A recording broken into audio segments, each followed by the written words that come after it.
Misteryoso. Ganyan ko mailalarawan itong nakampingan natin sa bayan ng Rizal. Wala ito sa plano.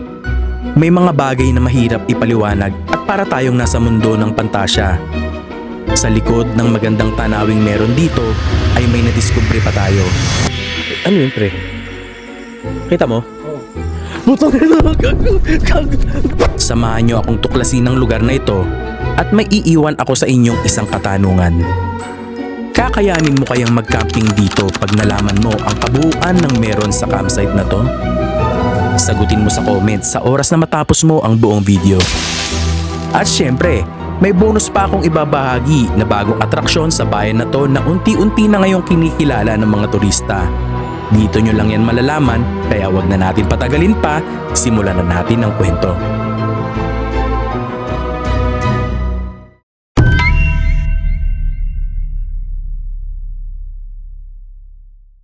Ito ay pagpapatuloy sa nakaraang episode.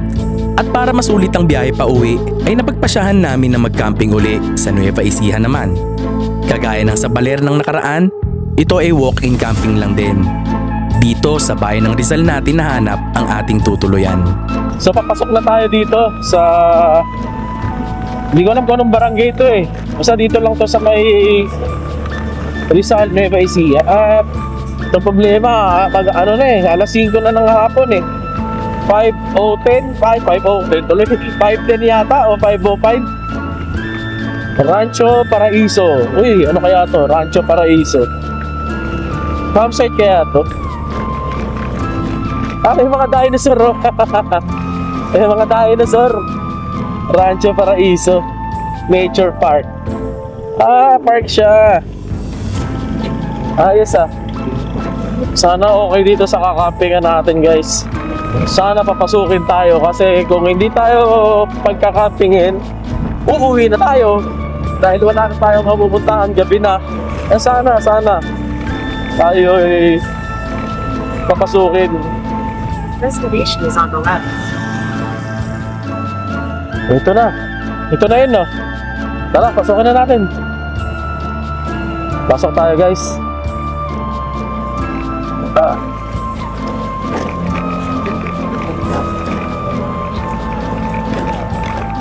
Hindi, rough road.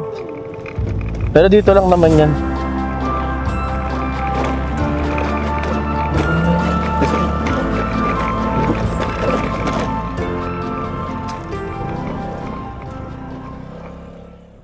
Ayan, dito na tayo guys sa campsite na kakampingan natin for today bago tayo umuwi bukas.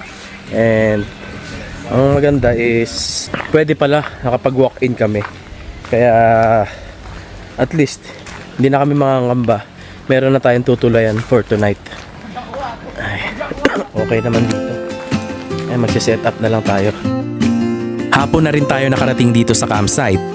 Magtatakip silim na. Buti na lang maganda-ganda ang panahon. Kumalma na rin ang hangin. Makakapagpahinga tayo ng maayos dito.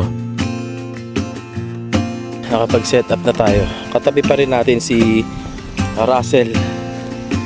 Huwag po kayong mahiya, mag-usap lang po kayo. Tapos kinabit natin yung mga ilaw dito. And dito rin. So tatlo. Tapos ito yung ating setup. Ganun pa rin. Mga minimalist pa rin. Maganda-ganda yung lugar nila dito. Ngayon, pupuntahan natin mamayang gabi yung Habit House. Baka may makita tayong something doon eh. Sila ma'am, musta po kayo? Hello po, ayan o, mag-shoutout po kayo kung may gusto kayo i-shoutout. Shoutout po kay Sis Jubel. Ay. Absent po kasi apat. Apat kayo talaga. Apat po kami. Nasa Baler po siya ngayon. Nasa Baler. Ay, doon kami galing kahapon. Di kami nagkita. Hello po. Ayan. Siya ngayon, nilalamig siya ngayon. Dater sila ngayon dito, nagpipiknik lang. Tapos maya-maya magluluto na rin si Russell, ating ano, saing lang pala no, may ulam na pala tayo. Saing. Ang ganda. Ulam natin ngayon, seafood. Napakapayapa dito, napakatahimik. Lalo siguro mamaya. Wag lang sanang may marinig na kakaiba. Ghost hunting tayo. Maganda sa campsite na to ay may store at restaurant sa loob. Kumpleto sa mga tindang makakain at meron din silang silog meals. Ganda ng vibe ng lugar, no? Samahan mo pa ng mga aesthetic lighting. Ay, ang tahimik dito guys. At ang klima niya nga pala is maiko-compare ko sa Tanay. Malamig. Wag lang hahangin dahil talagang matindi ang lamig. Tapos may wifi pala sila dito. Malakas yung wifi nila. Abot naman dito sa area namin. And yung wifi is nandoon sa may restaurant nila. Kaya okay naman, may wifi. So kung gusto nyo work at camp, pwede nyo gawin dito. Although may signal naman, may malakas naman yung smart ko. Pero syempre kung kailangan niyo ng malakas-lakas na internet, mag-wifi kayo, libre lang naman. Wala namang bayad. And may restaurant din sila kung gusto niyo magpaluto nga. Tulad ng sinabi ko kanina, gusto niyo magpaluto ng mga silog meals, pang breakfast, okay naman. Parang may namatay na ilaw ako. Yan. Pero maliwanag yung kabuuan ng lugar. I-check natin yan. Puntahan natin isa-isa mamaya. Ayun, bumukas na yung ilaw dito. Ba't mo pinatay?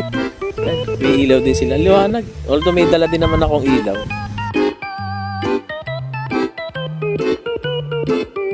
Ano, nagko-cooking show ka na? Guys, nagko-cooking show na si Russell. Ang lulutuin lang naman kasi niya Kanin. kanin. Magkano na lang pera mo, pre? Magkano na lang? 100. 100 na lang pera niya. At tayo pakita ko na sa inyo. Nakita niyo ba yung mga yan? Ayan may mga tanso tayo dyan guys. So yan na lang ang pera ko. Medyo malaki-laki gastos dun sa baler na yun no? Napalaki yung gastos namin. At least si Russell, meron pa siyang 100 na panggas. Tsaka ako wala na. Pero may breakfast naman na kami for tomorrow. Kasi pwede naman magbayad ng through GCash doon sa restaurant. So order na lang ako ng breakfast namin.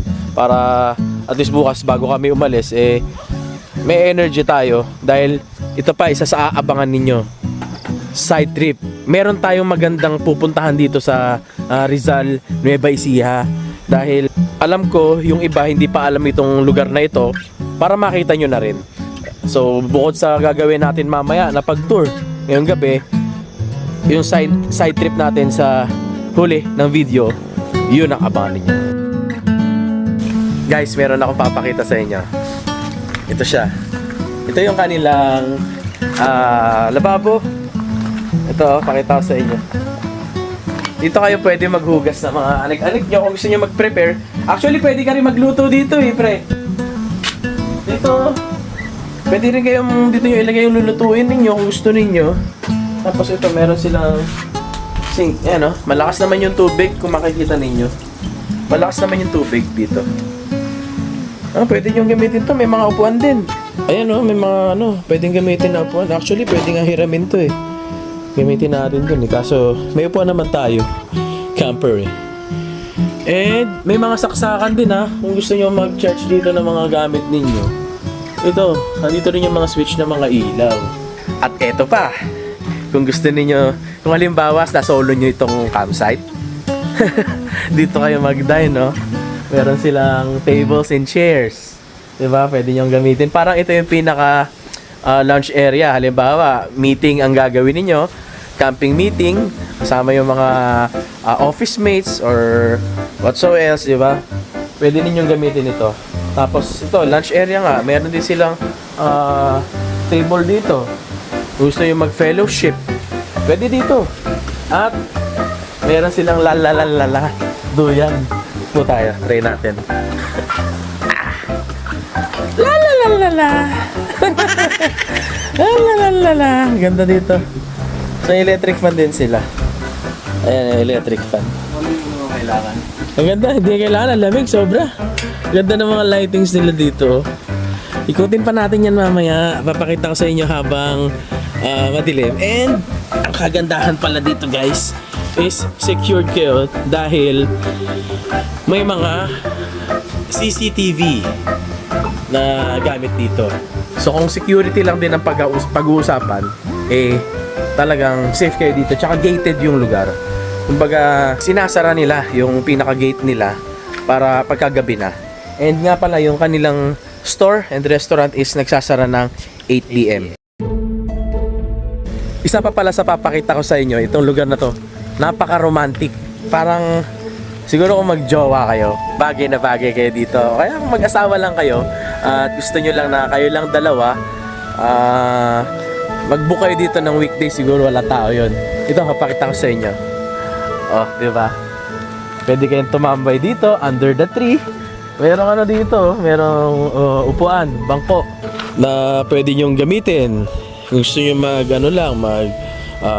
bala kayo kung anong gusto nyong gawin. Mag-usap, ganyan. At merong maliit na duyan. Ay, malaking duyan. Ang taas niyan, oh. Grabe. Oh, la. May anak kayo. Safe naman kasi ang kakapal ng lubid. Ayan, oh. Duyan-duyan nyo lang yung anak nyo. At nga pala, sinabi din sa akin nila ate na nila ma'am, may-ari nito na pwede kayong mag-pitch ng tent sa kanilang mga kubo. Yan. Yan, oh. For free. Walang extra charge to kung gusto nyo dito magtayo para kung tag-ulan nga naman hindi kayo mababasa, pwede nyo gamitin to. Yun ang kagandahan dyan. Now, walang additional charge as of now. Kasi hindi natin masasabi sa future, baka magkaroon na ng extra charge kapag gagamitin yan. Pero as of now, wala, hindi siya sinisingil. Hindi kayo sisingilin kung maglalagay kayo ng tent dyan sa kubo na yan. Napakamura, 300 pesos lang. Sobra. Overnight na yon. No hidden charge, walang kahit ano. Pero siguro, kung car camping ang gagawin ninyo, tingnan natin kung anong presyo. Siguro yun yung tabi, yung sasakyan or what. Dahil ang goal natin ay masurvive ang 2,000 sa buong biyahe, medyo tagtipid muna tayo ngayon. Simple lang naman yung ulam natin ngayon dahil wala na kaming pera. Wala na talaga kaming pera ni Russell. Tipid. Tipid dahil napagastos tayo dun sa ano? Sa tawag dito? Baler. Masarap naman to kasi gawa sa Spain tong pagkain namin eh. Spanish sardines. Ganito lang, so okay na to. Hindi naman natin kailangan ng importante mairaos natin ng araw at mabusog tayo and ma-enjoy natin yung kapayapaang inihahandog ng kalikasan. Kayo guys, kumakain ba kayo ng ganito? Baka ang paborito nyo kasing kainin mga steak. Tayo simple lang naman tayo na mamamayan dito sa Pilipinas. Masaya na tayo kahit anong ulam. Kahit tuyo nga lang okay na kami o kaya itlog Kasi ang habol naman talaga namin dito yung relaxation ba na pag off cam na kami kikwentuhan na lang, nagtatawanan, gano'n lang. Pero masyado marami tayong sinasabi, kumain na tayo.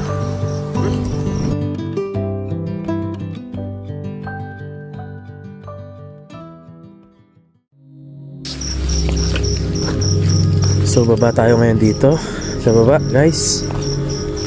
Silipin lang natin kung maganda ba. Ito. Alam ko air conditioned yung mga yan Oo nga. May split type ako nakita sa taas. May split type. Air conditioned to mga to guys. So dalawa dito sa part na to. Dalawang Hobbit house. Tapos sa baba may wishing well. Dito meron pa. 4. Ayan. Ang pangalan niya ay Hobbitville.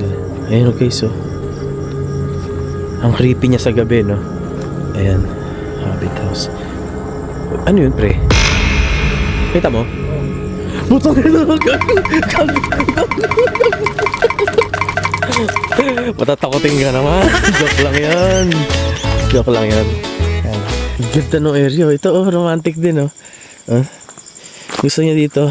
Kaya pala may mga nagde-dator dito. Ganda. Mga ilaw sila guys. Wala naman siguro, wala naman siguro ahas dito. Uy, nahulog yung aking tripod. Wala naman siguro ahas dito. Ito maliwanag na dito sa part na to. Ayun. Parang sa Lord of the Rings. Ayun guys, may portal dito. Portal, no? Papuntang kaya to? Papuntang Zambales. Direkta Zambales na to. Ito guys, pakita ko sa inyo yung portal. dito sa Valle Vista. Ayan. Siguro di ba dito yung sunset? Okay, kaya siguro dito nilagay para pag magpipicture ka. Oo, sunset. Pag pumasok ka doon dito sa portal. Portal. Pababayan pre. Downhill yan, pababayan. Pababa. Pababayan.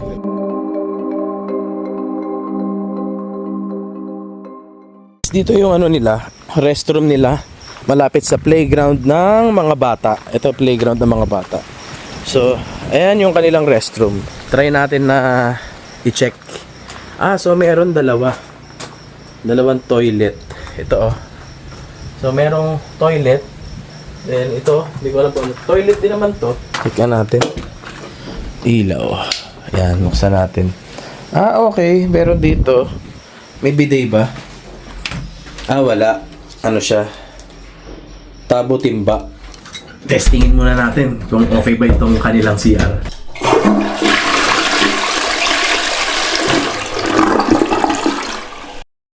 At syempre, mawawala ba naman ng fellowship? So guys, simulan na natin ang talk show. Ngayong, ang ating panauhin pandangal nga pala ay si Mr. John Russell. Give it a hand of applause. Magandang gabi po sa inyong lahat. Ang aming last fellowship for today. Dahil bukas, mag-uwian namin. Patapos na ng camping. At least, kahit pa paano yung adventure namin, naging enjoyable. Enjoyable, relax. Relax ba? Di ba nakakapagod? Nakakapagod yung biyahe pero pagka nakapagpahinga ka na, masarap. Lalo ganito yung view. Tahimik dito. Tsaka ang cozy. Para lang akong para ka nasa hotel. Hotel Para sa resort. Resort. Resort. Ganda. Libre to, pwede gamitin. Siya tayo. At wala na kasi kaming budget. Kaya Moodles sa roller coaster. ang mahalaga, yung budget natin na survive natin. 2 camping, di ba? Ang kasi ang budget namin, 2,000 pesos per head. So, kasama na lahat doon.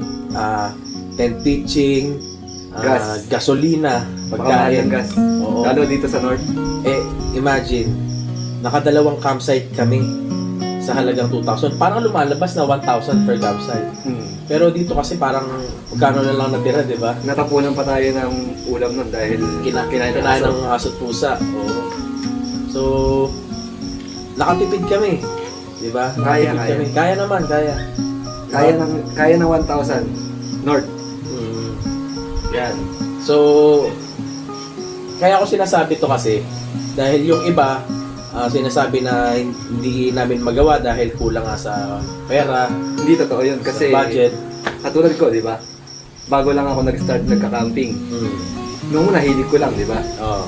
Ang inaano ko lagi, budget. Ang kailangan ko lang naman pala, full tank. Tapos, pang entrance sa mga campsite.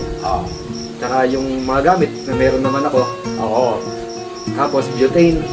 Tapos yung ulamin naman, pwede na pancit canton, noodles. Para ma-experience nyo makapag-camping, mapili nyo, kahit na limited yung budget. Oo. So, in short, kahit konti lang ang budget mo, limitado, is makakamtan mo pa rin yung kapayapaan at yung enjoyment na inihahatid ng camping. Diba? So, ayun lang, ang dami naming sinasabi dito. Cheers tayo, tuloy natin yung ating fellowship. At bukas, abangan ninyo yung mga ibang parte ng campsite na hindi pa natin napupuntahan ay ipapakita ko sa inyo. At syempre, huwag nyo kalilimutan yung pupuntahan natin side trip. Abangan nyo, maganda yon. Ang Little Maliko ng Nueva Ecija. Okay, cheers guys!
good guys.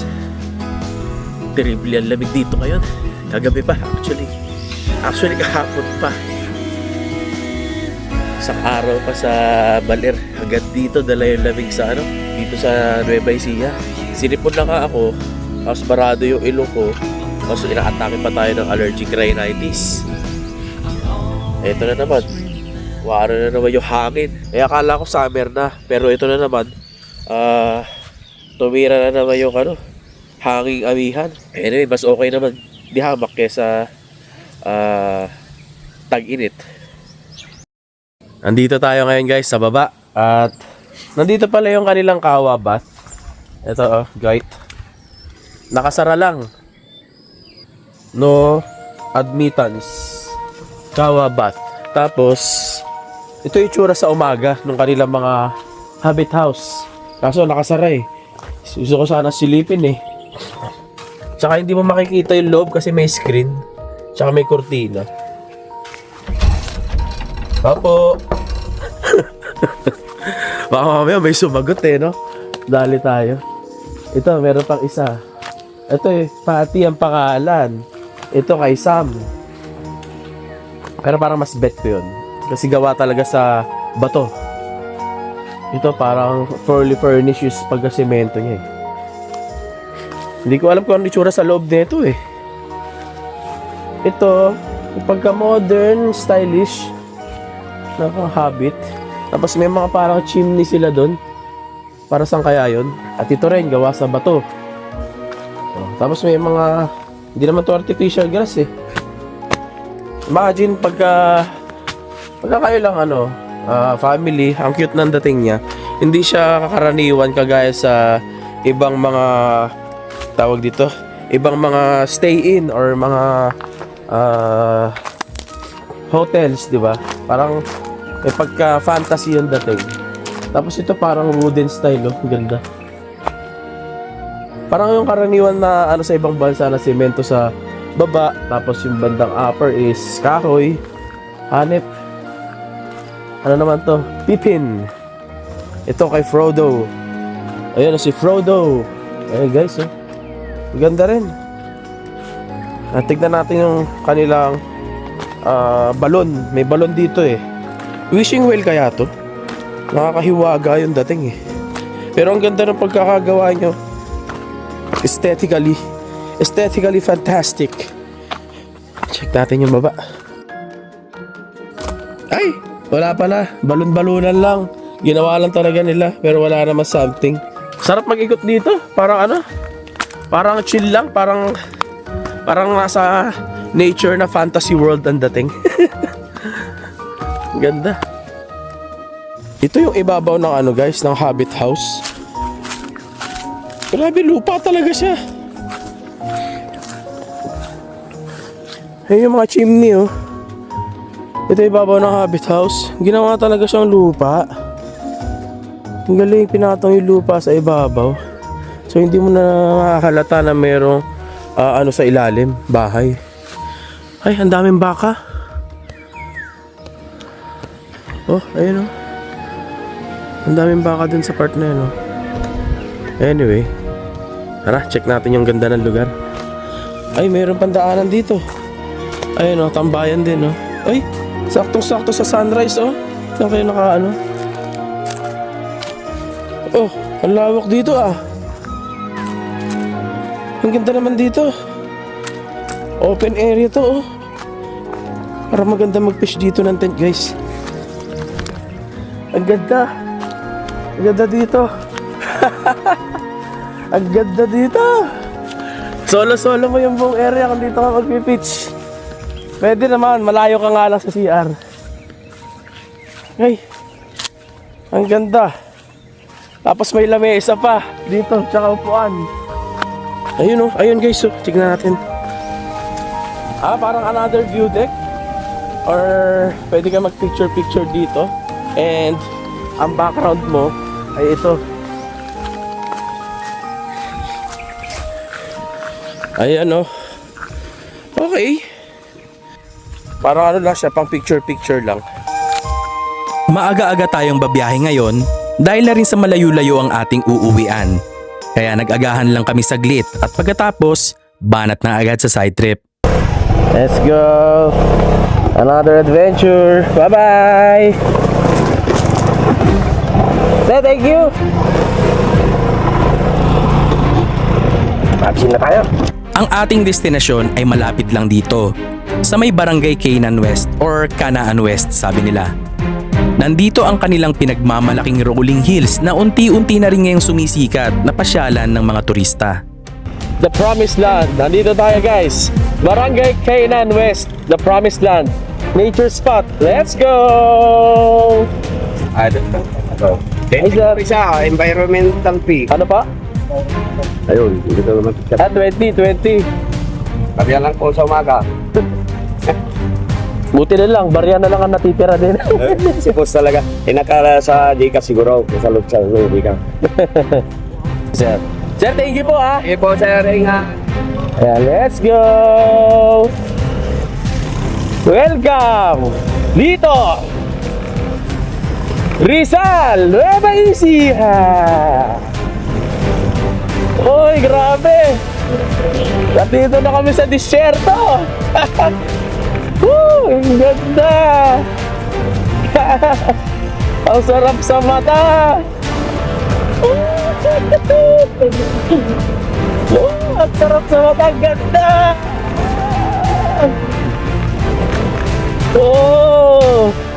Oh, shit! Ito na! Palipad tayo drone guys! Palipad tayo drone! Pwede tayong maging masaya at mag-enjoy sa mga simpleng bagay, kahit hindi magarbo at lalong kahit tipid lang. Di naman kasi sukatan ng kaligayahan ang mga mamahaling bagay o pagkain. Mahalaga, kontento ka't nararamdaman mo ang ligaya sa tuwing hawak mo ang manibela at pinagmamasdan mo ang ganda ng biyayang kalikasan ng lumikha. Stuck in the same old situation. Another ball, another chain. The answer lies in the equation. But the question here is, will you lose or gain? Do I wanna know